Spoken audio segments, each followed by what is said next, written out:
On this episode of the podcast, I have with me John Cottongim. He is the co-founder and CTO at Roots Automation. We're going to be talking about process automation within the context of the insurance industry. John's got a great background, comes from the industry, and we're going to be talking about that legacy. There's obviously common understanding that there's a lot of legacy within the insurance industry.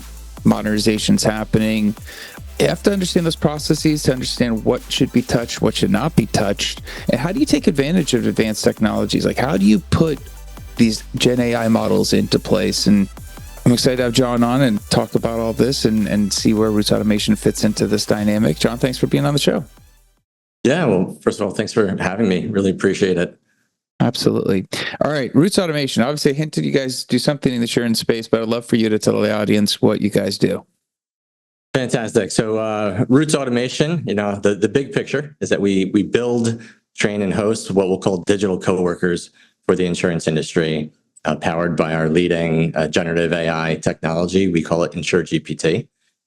We take on, think of it as the full role at one of our insurance partners that we work with. That could be in the claims side, perhaps in claims intake, or underwriting within underwriting submission prep. We interact with our customers' subject matter experts. We leverage the data and those interactions to help feed back into the models and make everything we do here that much more intelligent and helpful to our customers, delivering efficiency, hopefully better outcomes for, of course, the customers we work with, but ultimately the end users of the insurance products as well. All right. So process automation within the insurance space. Obviously, you mentioned something that I think most people would agree with, that, or at least from the outside looking in, it looks like there's a lot of legacy within insurance company, within the tech stacks. How accurate is that? Is that a fair assessment? Yeah, it's probably an under assessment, if anything, once you get under the hood. Not to name names, but we work with a lot of large companies that come from a large insurance company in the past, having worked at AIG for 13 years. And the amount of legacy systems are often in the triple or quadruple digit range across these companies. The IT budgets can range into the billions of dollars, and it's not all being spent on cloud. Right? A lot of that is being spent on upkeeping these legacy systems that, frankly, listen, they've worked for a very long time. Some of those products might not even be sold currently today. So why touch something that isn't broken? But you do have to upkeep it. You still may have new, fresh claims coming in. They're going to live and persist for quite a while. Awesome. You touched on being AIG, and obviously Roots Automation within the context is within the insurance space. You spent a bit of time at AIG, and you understand obviously the inner workings of large insurance companies. Out of curiosity, how did that background, how did that help with the Roots Automation at its core and kind of starting the company?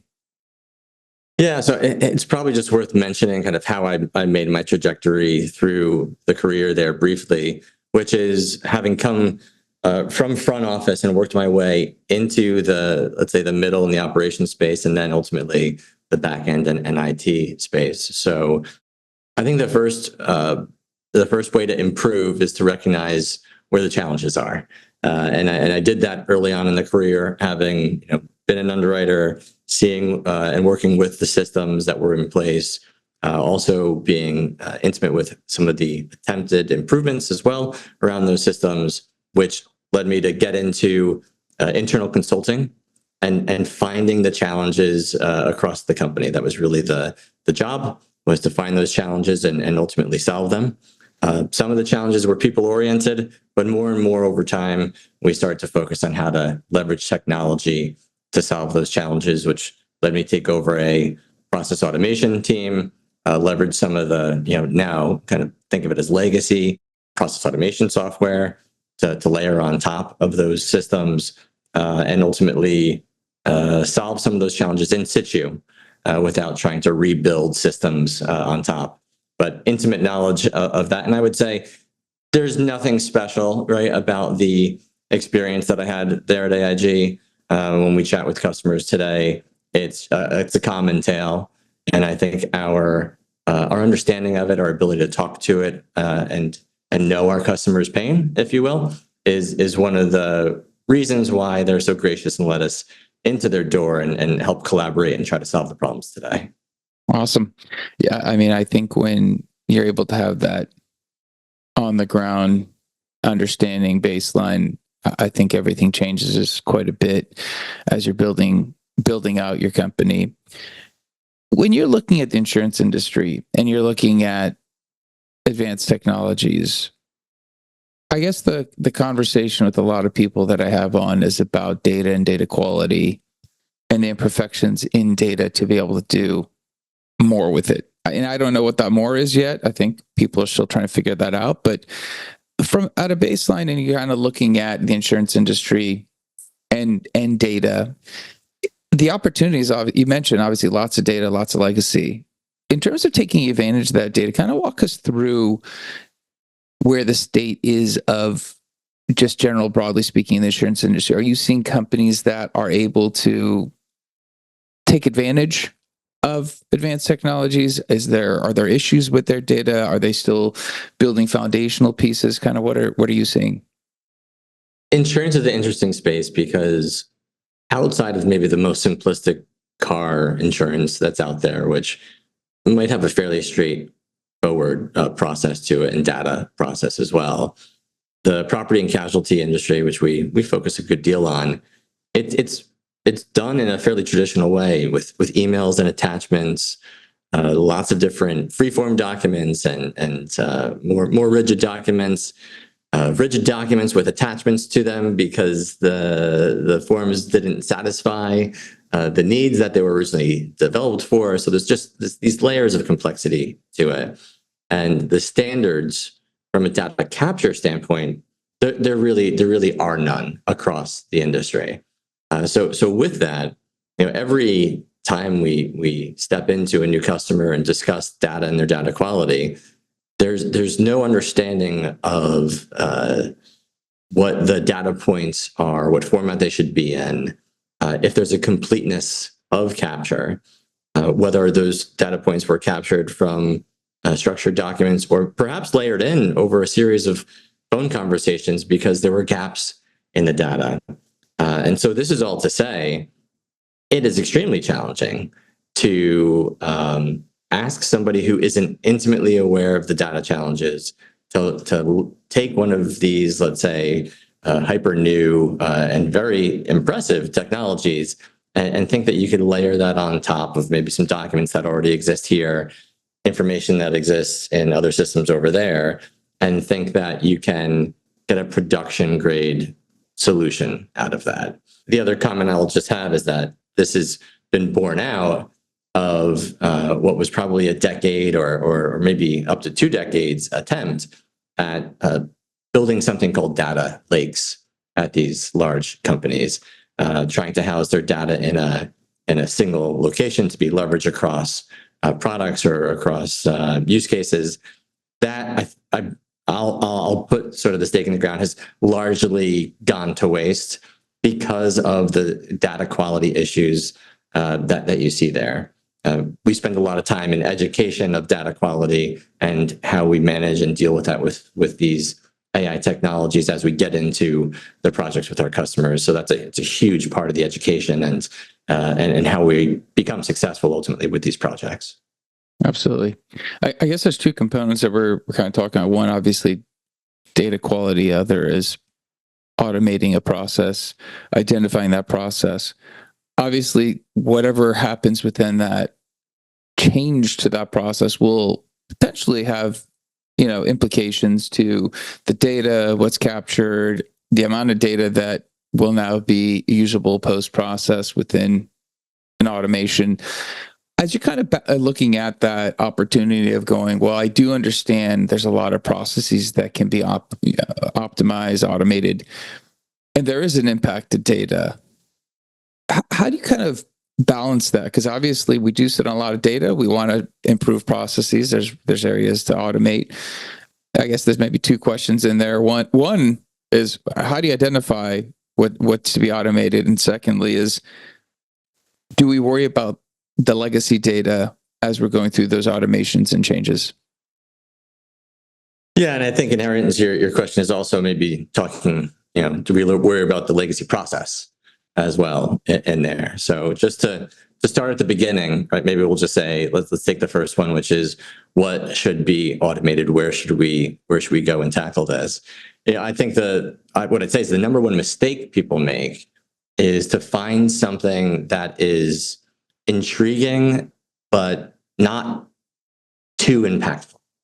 They're thinking to themselves, "Hey, this is a great problem to solve, and if I blow it up by accident, no one's going to come find me here and sort of smack me on my knuckles." But the reality is, if you become successful, no one's going to come find you and pat you on the back either. And these projects more and more now, I think I don't have an article to cite off the top of my head, but I believe the average GenAI automation and custom build takes something like $4 to $5 million of all-in investment. So if that's going to be the case, well, you better have a return that's at least equivalent to that in the first year, two at the very most, given the likelihood of failure rates and these sorts of things. So I believe you have to go big, but there's some cheats for this, right? So you should know where there's large streams of similar processes happening at your company.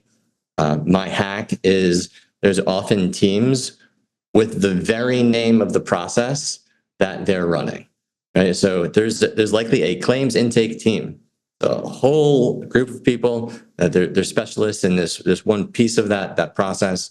There is no such thing as an end-to-end process in insurance, right? This is an ecosystem. This is a multi-stage, multi-timed environment, but there are people who have specific jobs that are also the name of their process. Great hack to go chat with them and ask them how they do their job, how they train new members coming in. Is that something that they have done in a repetitive way?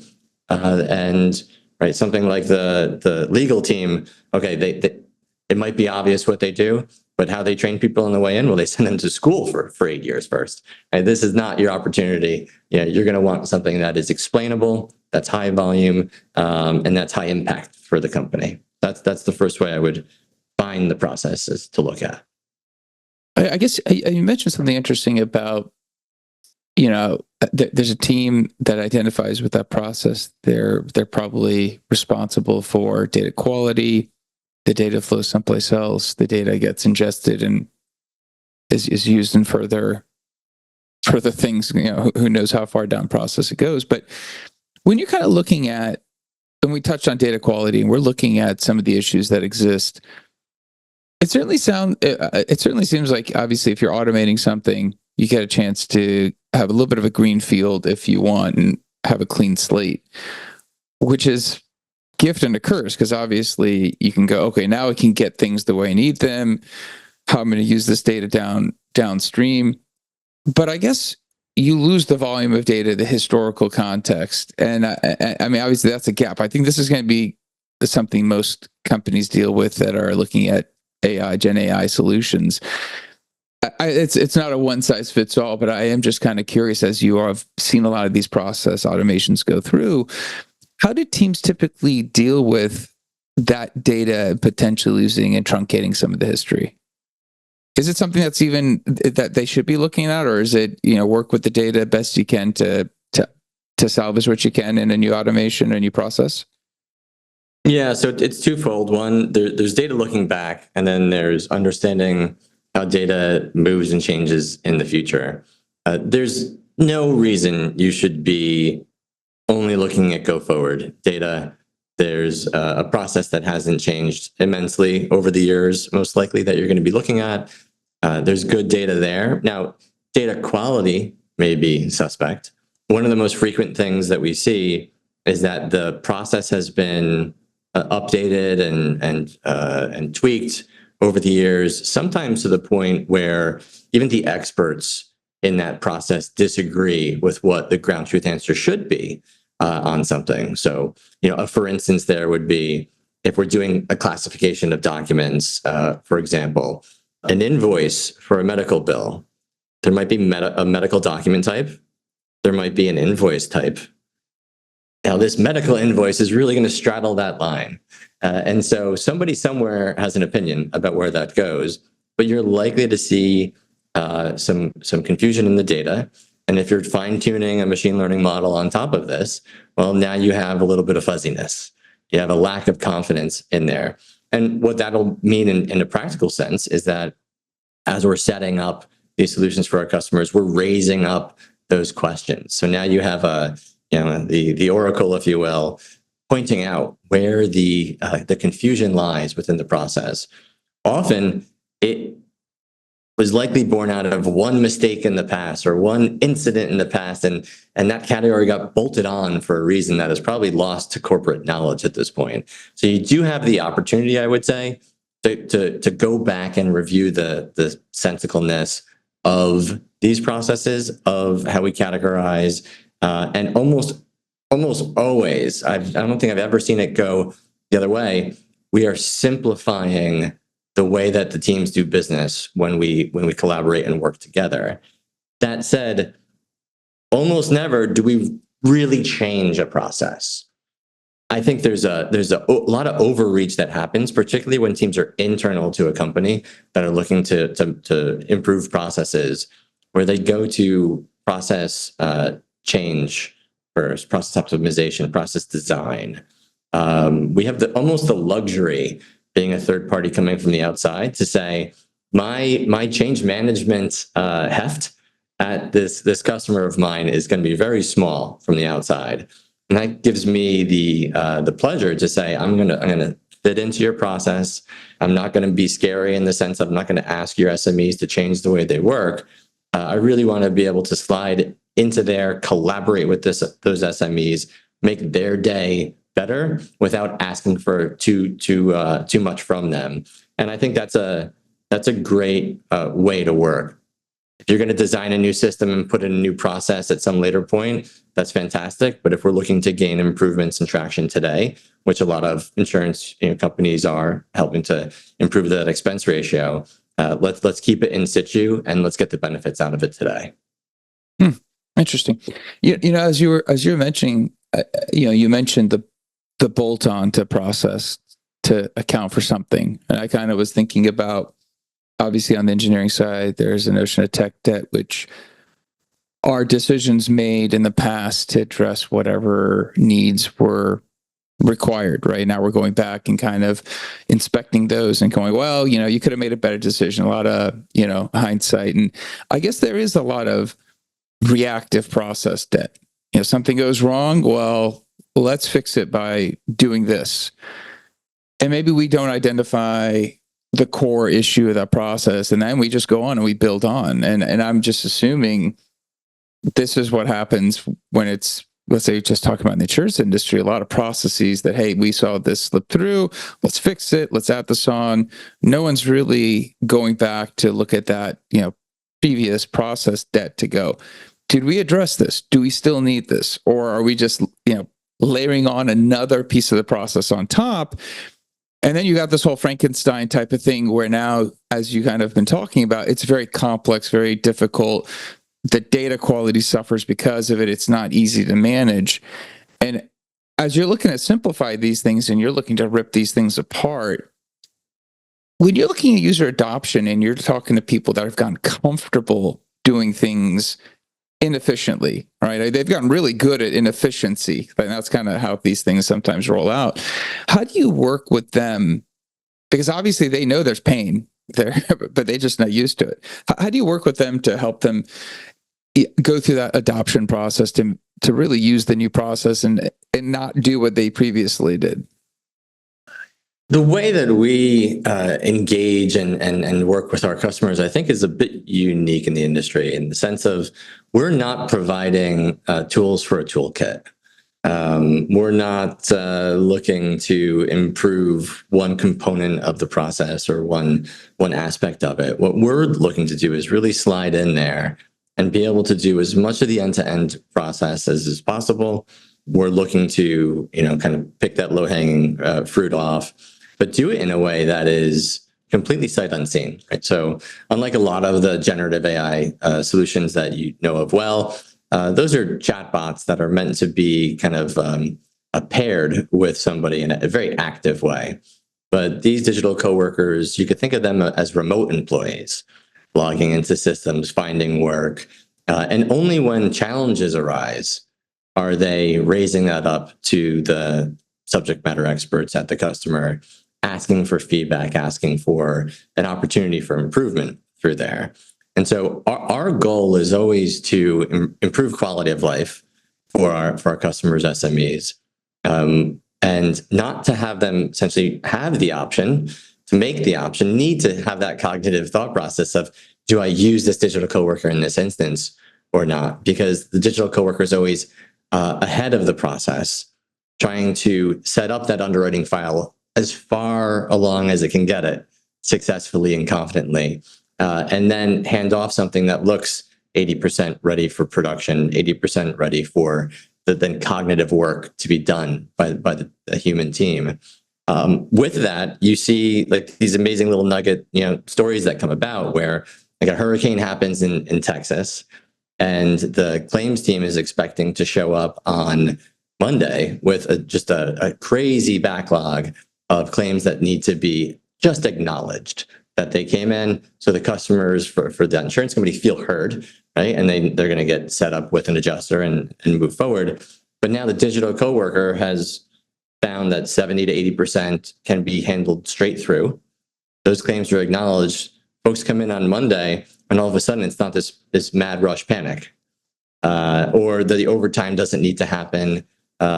Folks could go pick up their kids from school as normal when these events happen. And the end customers feel like there's something of a modern process happening in the background there.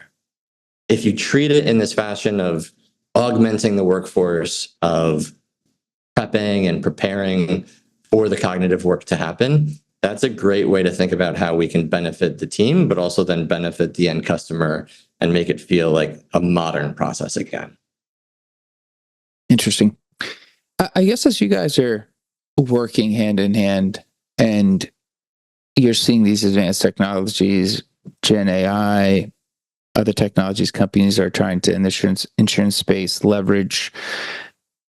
In terms of the know-how, and obviously we talked about AIG, your background, having that understanding. When it comes to the insurance industry and GenAI, we'll just kind of maybe tackle that. What's going to be the potential if you're looking through that kind of crystal ball, like as you're looking at the solutions that are going to make impacts, how narrow will solutions be versus is there potential for a wider insurance product that's going to address a lot of different problems, or there's just going to be a lot of series of narrow models that are going to do that? Yeah, I think what the public got introduced to has been almost obscenely wide models, right? They've memorized all the US presidents, and they can write you a poem, and they can do some C code if they needed to, right? It's just amazing things. I think the challenge is, particularly for certain industries like insurance, a lot of the nomenclature, the ways of working, the types of documents that we handle, they're not in public record, and they're quite unique to the industry.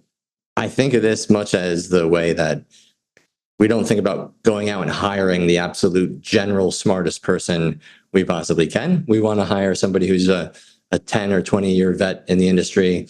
They know all the ins and outs of it, and so they could be productive on day one, and they know and like, hopefully, the work that they do in that space.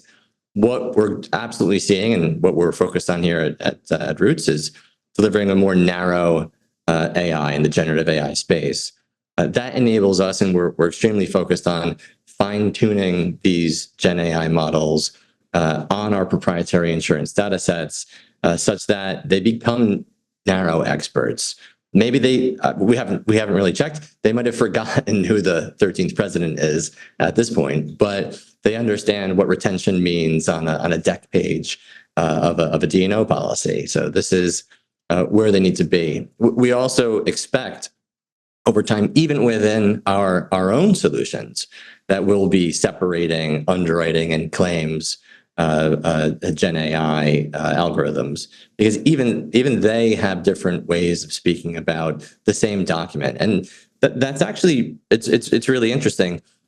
You have to be able to give context to be successful. The more context you can give, be that using a traditional machine learning algorithm to feed in the document classification or category that you're then asking a question about to be more specific, how you're prompting these AI algorithms, or even what is the job we're looking to get done, while then asking the appropriate questions to perhaps extract data or make a determination if there's a request for payment in this legal document, let's say.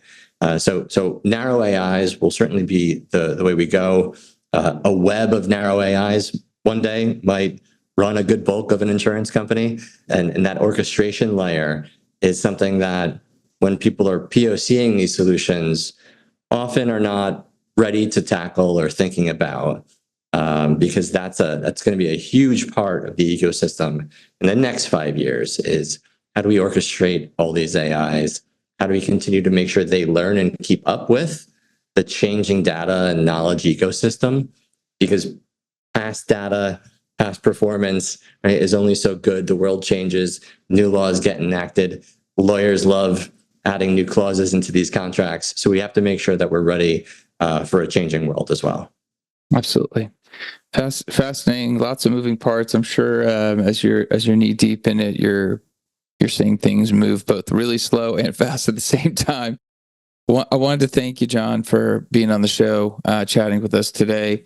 If someone does want to continue the conversation, talk to you about insurance automation, digital workers, what's a good way of connecting with you?